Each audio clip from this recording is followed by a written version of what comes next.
പ്രമേഹം എന്ന് പറയുന്ന രോഗം ഇന്ന് ഒരു സർവ്വവ്യാപി പോലെയാണ്.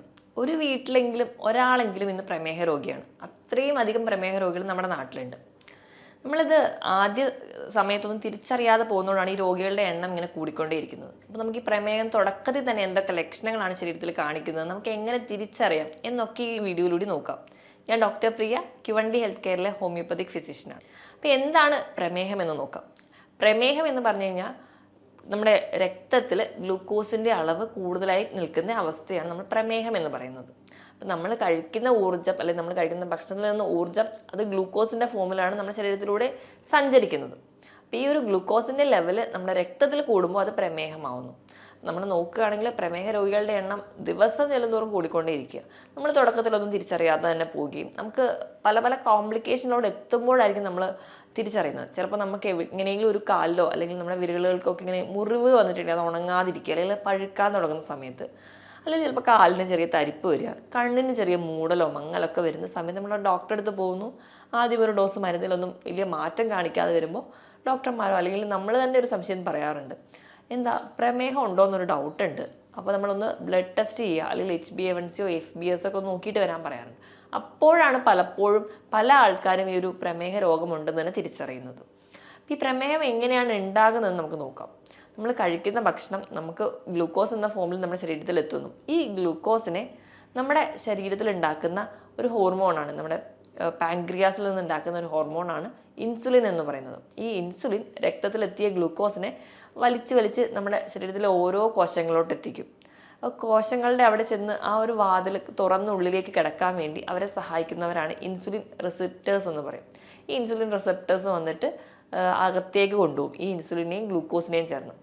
ഇങ്ങനെ അകത്തേക്ക് എത്തുന്നു, അവിടുന്ന് നമുക്ക് ഊർജ്ജം ആവശ്യത്തിന് ഉണ്ടാക്കുന്നു, നമ്മുടെ ദൈനംദിന പ്രവർത്തനങ്ങളൊക്കെ നടക്കുന്നു. ഇനി നമ്മുടെ ശരീരത്തിൽ എന്തെങ്കിലുമൊക്കെ ഒരു താളപ്പിഴവുകൾ വരിക അല്ലെങ്കിൽ ഒരു പ്രമേഹ രോഗ സാധ്യതയൊക്കെ ആകുന്ന സമയത്ത് നമുക്ക് ഉണ്ടാകുന്ന ആ ഒരു ഇൻസുലിൻ എന്ന് പറയുന്നത് അത്ര ഒരു കാര്യക്ഷമമായിട്ടുള്ള ഒന്നായിരിക്കത്തില്ല. അല്ലെങ്കിൽ ഇൻസുലിൻ ഒരു ഹൈപ്പർ സെൻസിറ്റീവായിട്ട് മാറും, ഒരു ഇൻസുലിൻ റെസിസ്റ്റൻസ് കാണിക്കാൻ തുടങ്ങും. അപ്പോൾ ഇൻസുലിൻ റെസിസ്റ്റൻസ് ആയി കഴിഞ്ഞിട്ടുണ്ടെങ്കിൽ നമുക്ക് ഈ ഒരു പറയുന്ന ഇൻസുലിൻ അകത്തേക്ക് ഉണ്ടാകാനുള്ള റിസപ്റ്റേഴ്സിൻ്റെ ഒരു കഴിവ് കുറയുകയും നമ്മൾ എത്ര റിസപ്റ്റേഴ്സും ആ ഒരു കറക്റ്റായിട്ട് ഗ്ലൂക്കോസിൻ്റെ അകത്തേക്ക് വലിച്ചുകൊണ്ട് പോകാൻ പറ്റാതെ വരികയും ചെയ്യും. അതിൻ്റെ ഭാഗമായിട്ട് നമ്മുടെ രക്തത്തിൽ നമുക്ക് ഈ ഗ്ലൂക്കോസിൻ്റെ ലെവൽ കൂടുതലായിട്ട് വരാൻ ചാൻസ് ഉണ്ട്. അപ്പോൾ ഈ ഇൻസുലിൻ റെസിസ്റ്റൻസ് എന്ന് പറയുന്ന ഒരു കണ്ടീഷനാണ് തുടക്കത്തിൽ പ്രമേഹത്തിൻ്റെ ആ ഒരു രോഗത്തേക്ക് എത്തുന്നതിന് മുൻപ് ആ ഒരു പ്രീ ഡയബറ്റിക് ആയിട്ടുള്ള ഒരു സ്റ്റേജിൽ കാണുന്ന ഒരു കണ്ടീഷനെയാണ് നമ്മൾ ഇൻസുലിൻ റെസിസ്റ്റൻസ് എന്ന് പറയും. ഈ ഇൻസുലിൻ റെസിസ്റ്റൻസ് എന്ന് പറയുന്ന ഒരു കണ്ടീഷൻ ആകുമ്പോൾ തന്നെ നമ്മുടെ ശരീരത്തിൽ ചെറിയ ചെറിയ ലക്ഷണങ്ങൾ കാണിക്കാറുണ്ട്. അതിൽ ഒന്നാമത്തെ ലക്ഷണം എന്ന് പറഞ്ഞെങ്കിൽ അമിതമായ വിശപ്പ്. നമ്മൾ നോർമലായിട്ട് ഭക്ഷണം കഴിച്ചുകൊണ്ടിരിക്കുന്ന ഒരാളാണ്, നമുക്ക് അത്യാവശ്യം വണ്ണമൊക്കെ ഉണ്ട്, പക്ഷേ പിന്നീട് അയാൾക്ക് വിശപ്പ് അങ്ങ് കൂടാൻ തുടങ്ങുകയാണ്. ഇപ്പോൾ നമ്മുടെ വീട്ടിലോ അല്ലെങ്കിൽ നമ്മുടെ ചുറ്റുപാടും ആരെങ്കിലും ഉണ്ട്, ഭയങ്കരമായിട്ട് എനിക്കങ്ങ് വിശപ്പാണ് എന്ന് പറയുന്ന ആൾ, പക്ഷേ ഭക്ഷണം കഴിക്കുന്നുണ്ടെങ്കിലും ഭയങ്കരമായി എനിക്ക് ക്ഷീണമുണ്ട് എന്നൊക്കെ പറയാൻ തുടങ്ങുന്നുണ്ടെങ്കിൽ നമ്മൾ പറയാം അവരോട്, ഒന്ന് ജസ്റ്റ് പ്രമേഹം ഉണ്ടോ, അല്ലെങ്കിൽ നിങ്ങൾക്ക് പാരമ്പര്യമായിട്ട് പ്രമേഹമുള്ള ആൾക്കാരാണെങ്കിൽ ഒന്ന് ജസ്റ്റ് ബ്ലഡ് ടെസ്റ്റ് ചെയ്ത് നോക്കൂ, അല്ലെങ്കിൽ പ്രമേഹ രോഗ സാധ്യത നിങ്ങൾക്കുണ്ട് എന്ന് പറയാം. അപ്പം ഇങ്ങനെയൊരു ലക്ഷണമാണ് ആദ്യം നമുക്ക് കാണാൻ പറ്റുക. ഇനി ഇതിനോടൊപ്പം തന്നെ നമുക്ക് ഈ വിരലുകളുടെ മടക്കുകളിൽ, കഴുത്തിൻ്റെ പുറകു ഭാഗത്ത് ഈ മടക്കുകളിലാണ് കൂടുതലായിട്ട് ഒരു കറുത്ത നിറമാകുക. നമ്മൾ അക്കാന്തോസിസ് നൈഗ്രിക്കൻസ് എന്നാണ് പറയുക. ഇപ്പം ഒരു ഇൻസുലിൻ റെസിസ്റ്റൻസ് ഉണ്ടാകുന്ന ഒരു ടൈമിൽ കാണുന്ന ഒരു ലക്ഷണമാണിത്. ഇതേ ലക്ഷണം നമുക്ക് PCOD കേസിലും കാണാൻ പറ്റും. കാരണം അവിടെയും നമ്മുടെ ശരീരത്തിൽ ഇൻസുലിൻ റെസിസ്റ്റൻസ് ആണ് ഉണ്ടാവുക. PCOD ഉള്ള പെൺകുട്ടികൾക്ക് നോക്കിക്കഴിഞ്ഞാൽ അവരെ കഴുത്തിൻ്റെ ബാക്കിൽ ഒരു കറുത്ത നിറം, അതേപോലെ വിരലുകളുടെ മടക്കുകളിൽ ഒരു ബ്ലാക്ക് ഡിസ്കളറേഷൻ ഉണ്ടെങ്കിൽ അവിടെയും ഇൻസുലിൻ റെസിസ്റ്റൻസ് ഉണ്ടെന്നാണ് അർത്ഥം. അപ്പം അതും ഒരു ലക്ഷണമാണ്. ഇനി നമ്മൾ രക്തത്തിൽ നമ്മുടെ ഗ്ലൂക്കോസിൻ്റെ ലെവൽ അങ്ങ് കൂടി, അതായത് ഡയബറ്റീസിൻ്റെ തുടക്കത്തിലേക്ക് എത്തി, അല്ലെങ്കിൽ ഡയബറ്റിക്കായി, നിങ്ങളൊരു പ്രമേഹ രോഗിയായി, ഇങ്ങനെ ഗ്ലൂക്കോസ് ലെവൽ നമ്മുടെ രക്തത്തിൽ കൂടിക്കഴിഞ്ഞാൽ നമുക്ക് വിശപ്പ് കൂടുന്നതിനോടൊപ്പം തന്നെ ദാഹവും കൂടും. ദാഹം കൂടുമ്പോൾ നമ്മൾ നല്ല രീതിയിൽ വെള്ളം കുടിക്കും. ഇനിയിപ്പോൾ വെള്ളം കുടിക്കുന്നതിനേക്കാളും അധികമായിട്ട് മൂത്രം പോകാൻ തുടങ്ങും.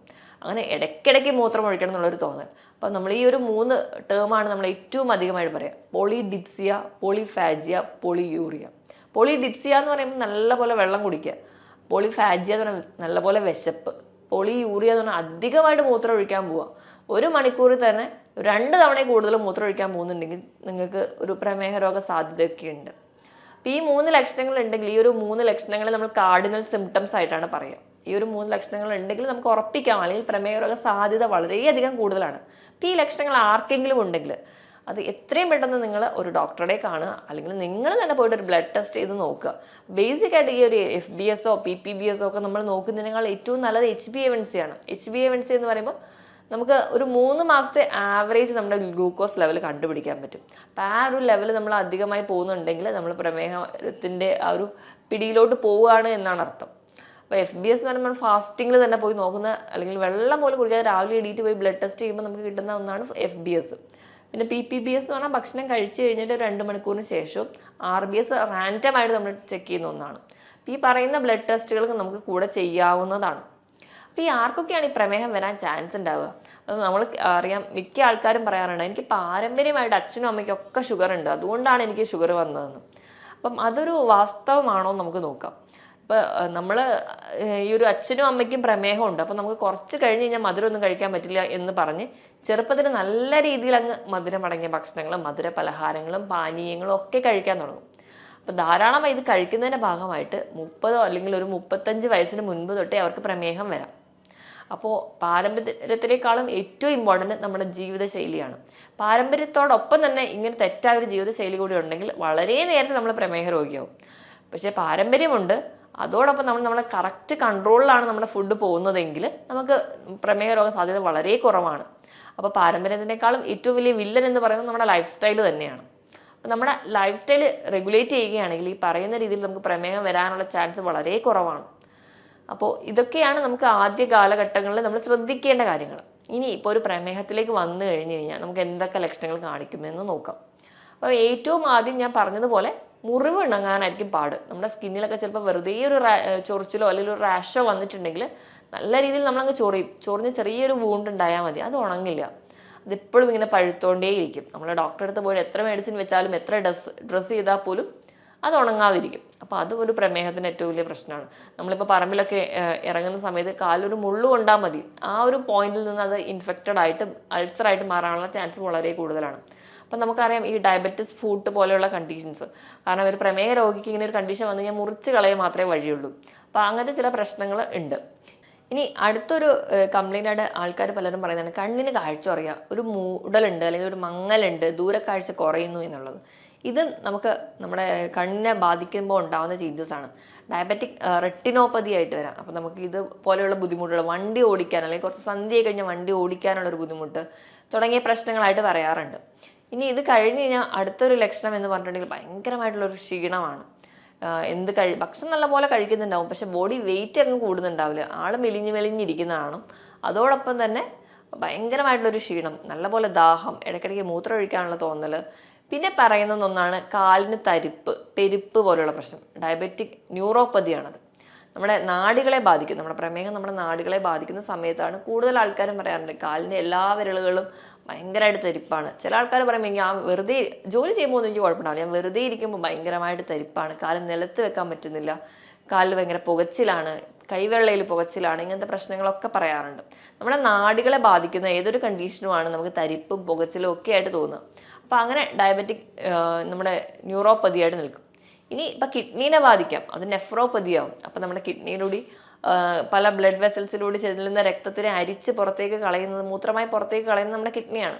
അപ്പോൾ ആ ഒരു അരിപ്പയിലെല്ലാം വിള്ളൽ വരികയും അവിടെ പ്രശ്നങ്ങൾ വരികയും നമുക്ക് വേണ്ട പല മിനറൽസും പ്രോട്ടീൻസും ന്യൂട്രിയൻസും ഒക്കെ പുറത്തേക്ക് പോവുകയും നമുക്ക് വേണ്ടാത്ത പലതും നമ്മുടെ ശരീരത്തിൽ കെട്ടി നിൽക്കുകയും ഒക്കെ ആയി നമുക്ക് കാലിന് നീരായിട്ടോ അല്ലെങ്കിൽ നമ്മുടെ കിഡ്നീനെ ബാധിക്കുന്നതിന് വക അങ്ങനെയും പോവാം. ഇനി സ്കിന്നിൽ ഇങ്ങനെ അൾസർ ഉണ്ടാകുന്നതിനോടൊപ്പം തന്നെ നമ്മുടെ സ്കിന്നിൽ തൊലി ഭയങ്കരമായിട്ട് കട്ടി വെക്കുക. ഇപ്പോൾ കാലിൻ്റെ അടിയിലൊക്കെ ആണെങ്കിൽ തൊലി ഭയങ്കരമായിട്ട് കട്ടി വെക്കുക, വിണ്ട് കീറൽ ഉണ്ടാവുക, നല്ല പോലെയുള്ള ആ ഒരു കട്ടിപ്പാളിയായിട്ട് പോവുക, ഇങ്ങനത്തെ പ്രശ്നങ്ങളും കാണിക്കാറുണ്ട്.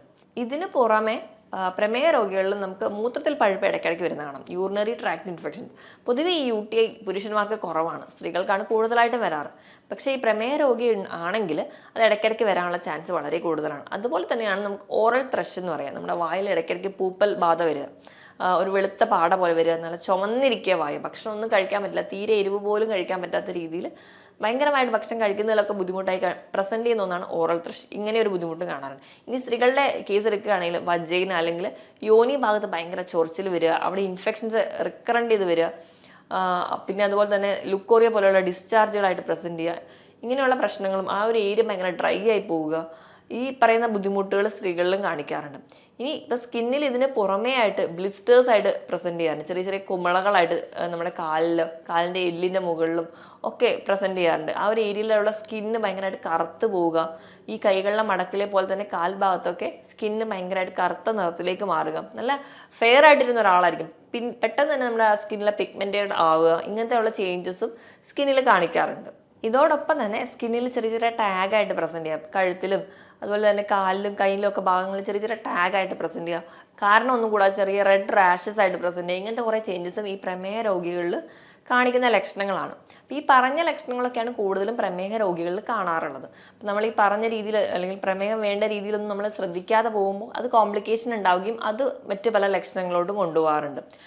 എന്തെങ്കിലും ഈ പറയുന്ന ലക്ഷണങ്ങൾ നമുക്ക് ആർക്കെങ്കിലും ഒക്കെ ഉണ്ടെങ്കിൽ നിങ്ങൾ എത്രയും പെട്ടെന്ന് ഡോക്ടറെ കൺസൾട്ട് ചെയ്ത് കൃത്യമായ ബ്ലഡ് ടെസ്റ്റും നല്ല രീതിയിൽ നമ്മുടെ ഫുഡ് കൺട്രോളും ഉണ്ടെങ്കിൽ നമുക്ക് ആദ്യത്തെ ഒരു സ്റ്റേജിലൊക്കെയാണ് നമുക്കത് ഭക്ഷണ നിയന്ത്രണത്തിലൂടെ തന്നെ നമുക്ക് കൊണ്ടുപോകാൻ പറ്റും.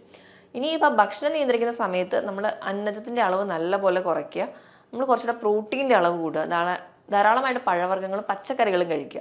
ഇനി ഇതോടൊപ്പം തന്നെ ഒരു ഇൻ്റർമീഡിയറ്റ് ഫാസ്റ്റിംഗ് കൂടി ഉണ്ടെങ്കിൽ നമുക്ക് പ്രമേയം ഈസി ആയിട്ട് കൺട്രോൾ ചെയ്യാൻ പറ്റും. വൈകുന്നേരത്തെ ഡിന്നർ നേരത്തെ കഴിക്കുക, പിറ്റേ ദിവസം ബ്രേക്ക്ഫാസ്റ്റ് കുറച്ച് ലേറ്റ് ആയാലും കുഴപ്പമില്ല, ഒരു 14 മണിക്കൂറെങ്കിലും ഇതിനിടയിൽ ഒരു ഗ്യാപ്പ് ഉണ്ടെങ്കിൽ ഒരു ഇൻ്റർമീഡിയറ്റ് ഫാസ്റ്റിംഗ് ആവും. അതുവഴി നമുക്ക് കുറച്ചും കൂടി ആ ഒരു ഡയറ്റ് കൂടി എടുക്കുകയാണെങ്കിൽ നമുക്ക് ഈസി ആയിട്ട് നമ്മുടെ ഡയബറ്റീസ് കൺട്രോൾ ചെയ്യാൻ പറ്റുന്ന ഒരു കണ്ടീഷനാണ്. നമ്മൾ കഴിക്കേണ്ട ഭക്ഷണം എന്ന് പറഞ്ഞിട്ടുണ്ടെങ്കിൽ മാക്സിമം നമ്മൾ ഇലക്കറികൾ, പഴവർഗ്ഗങ്ങൾ, പച്ചക്കറികളൊക്കെ കഴിക്കും. ഇപ്പോൾ പഴവർഗ്ഗങ്ങൾ എടുക്കുമ്പോൾ അധികം മധുരമില്ലാത്ത പഴവർഗ്ഗങ്ങൾ കഴിക്കാൻ വേണ്ടി ശ്രദ്ധിക്കുക. അതായത് ഗ്ലൈസീമിക് ഇൻഡെക്സ് കുറഞ്ഞ പഴവർഗ്ഗങ്ങൾ. നിങ്ങൾക്ക് അതിനായിട്ട് ആപ്പിളോ അല്ലെങ്കിൽ അധികം പഴുക്കാത്ത ഏത്തപ്പഴം കഴിക്കാം, അല്ലെങ്കിൽ റോബസ്റ്റ പോലെയുള്ള പഴങ്ങൾ കഴിക്കാം. അപ്പോൾ മുന്തിരിക്കയാണെങ്കിൽ 8 or 10 എണ്ണം നിങ്ങൾ കഴിക്കാം. പക്ഷേ ദിവസവും ഒരു ഫ്രൂട്ട് മാത്രമേ കഴിക്കാവുള്ളൂ. ഇപ്പോൾ പേരയ്ക്കൊക്കെ ആണെങ്കിൽ വളരെ നല്ലതാണ് ഇപ്പോൾ പ്രമേഹ രോഗികൾക്ക് കഴിക്കാനാണെങ്കിൽ. അപ്പം ഏതെങ്കിലും ഒരു ഫ്രൂട്ട് നമ്മൾ ഒരു ദിവസം കഴിക്കുകയാണെങ്കിൽ നമുക്ക് ഹെൽത്തി ആയിട്ട് നമ്മുടെ പ്രമേഹത്തിനെ കൺട്രോൾ ചെയ്യാൻ പറ്റും.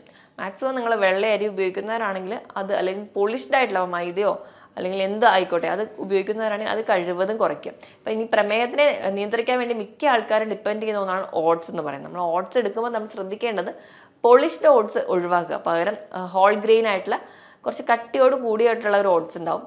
അപ്പോൾ അത് മേടിച്ച് കുക്ക് ചെയ്യാൻ വേണ്ടി ശ്രദ്ധിക്കുക. പിന്നെ അത് പാചകം ചെയ്യുന്ന രീതിയിലാണെങ്കിലും നമ്മൾ എപ്പോഴും ഇൻസ്റ്റൻറ്റ് ഓട്സ് എടുത്ത് നമ്മുടെ പാലിൽ അല്ലെങ്കിൽ വെള്ളത്തിൽ കുറുക്കി കഞ്ഞിയായിട്ട് കഴിക്കാനാണ് താല്പര്യപ്പെടുക, അല്ലെങ്കിൽ ആ ഒരു കുറുക്ക് ഫോമിലോട്ട് കഴിക്കാനാണ് താല്പര്യപ്പെടുക. അത് നമുക്ക് ഗ്ലൈസമിക് ഇൻഡെക്സ് വളരെയധികം കൂടാനുള്ള കാരണമാവും. അപ്പോൾ അതിന് പകരമായിട്ട് നിങ്ങൾ മാക്സിമം ഉപ്പുമാവ് അല്ലെങ്കിൽ പുട്ട്, ഇത് രണ്ടും ഗ്ലൈസമിക് ഇൻഡെക്സ് പൊതുവേ ഓട്സിൽ കുറഞ്ഞതാണ്. അപ്പം ഇത് രണ്ടും കുക്ക് ചെയ്ത് കഴിക്കാൻ വേണ്ടി ശ്രദ്ധിക്കും. ഇപ്പോൾ പച്ചക്കറി ധാരാളം ഇട്ടിട്ട് നിങ്ങൾക്ക് ഉപ്പുമാവ് കഴിക്കുകയാണെങ്കിൽ നമ്മൾ ഹെൽത്തി ആയിട്ട് ഇരിക്കാനും പറ്റും, ഗ്ലൈസമിക് ഇൻഡെക്സ് വളരെ കുറവായിരിക്കും. അപ്പോൾ അങ്ങനെയുള്ള ഹെൽത്തി ആയിട്ടുള്ള ഫുഡുകൾ ഡിപ്പെൻഡ് ചെയ്യാൻ വേണ്ടി നോക്കുക. അപ്പോൾ വൈകുന്നേരത്തെ ഒരു ഡിന്നർ എന്ന് പറഞ്ഞാൽ നിങ്ങൾ സാലഡിലൂടെ മാത്രം ഒതുക്കുക. ഭക്ഷണം കംപ്ലീറ്റ്ലി ഒഴിവാക്കുകയല്ല വേണ്ടത്. നമ്മൾ ഭക്ഷണം കഴിക്കണം, ക്വാണ്ടിറ്റി നല്ലപോലെ കുറയ്ക്കുക, തവണകൾ കൂട്ടുക. ഇപ്പം പ്രമേഹ രോഗികൾ എപ്പോഴും ഭക്ഷണം കഴിക്കുമ്പോൾ 4 or 5 തവണയായിട്ട് കഴിക്കുക. കഴിക്കുന്നതിൻ്റെ ക്വാണ്ടിറ്റി അങ്ങ് കുറച്ചാൽ മതി, നമ്മുടെ വിശപ്പിനനുസരിച്ച് മാത്രം. വളരെ കുറഞ്ഞ രീതിയിൽ ഭക്ഷണത്തിൻ്റെ അളവ് കുറയ്ക്കുക, ക്വാളിറ്റി നല്ല രീതിയിൽ കൂട്ടാനും ശ്രദ്ധിക്കുക. അതായത് നല്ല രീതിയിൽ പച്ചക്കറികളോ അല്ലെങ്കിൽ ഞാൻ പറഞ്ഞ രീതിയിൽ ഹെൽത്തി ആയിട്ടുള്ള ഭക്ഷണം. അപ്പോൾ നമ്മളത് കൃത്യമായ ഒരു ഡയറ്റീഷ്യൻ്റെ അണ്ടറിൽ ഡയറ്റോട് എടുക്കുകയാണെങ്കിൽ നമുക്ക് ഈസി ആയിട്ട് നമുക്ക് പ്രമേഹത്തിനെ കൺട്രോൾ ചെയ്യാൻ പറ്റും. അതുപോലെ തന്നെ നമുക്ക് എല്ലാ രീതിയിലുള്ള പ്രോട്ടീൻസ് കഴിക്കാവുന്നതാണ്. ഇപ്പോൾ പയറ്, കടല അങ്ങനത്തെയുള്ള പച്ചക്കറി വിഭാഗത്തിൽ പെടുന്ന നമുക്ക് പ്രോട്ടീൻസ് ആയിക്കോട്ടെ, അതുപോലെ തന്നെ മത്സ്യവും മാംസവും ഒക്കെ കഴിക്കാവുന്നതാണ്. അതൊക്കെ കറി വെച്ച് കഴിക്കുന്നത് നമുക്ക് കുറച്ചുകൂടെ ഹെൽത്തി ആയിട്ട് ഇരിക്കാനും അല്ലെങ്കിൽ നമുക്ക് ഉണ്ടാകുന്ന ആ ഒരു ക്ഷീണത്തിനെ ഓവർകം ചെയ്യാനും പറ്റും.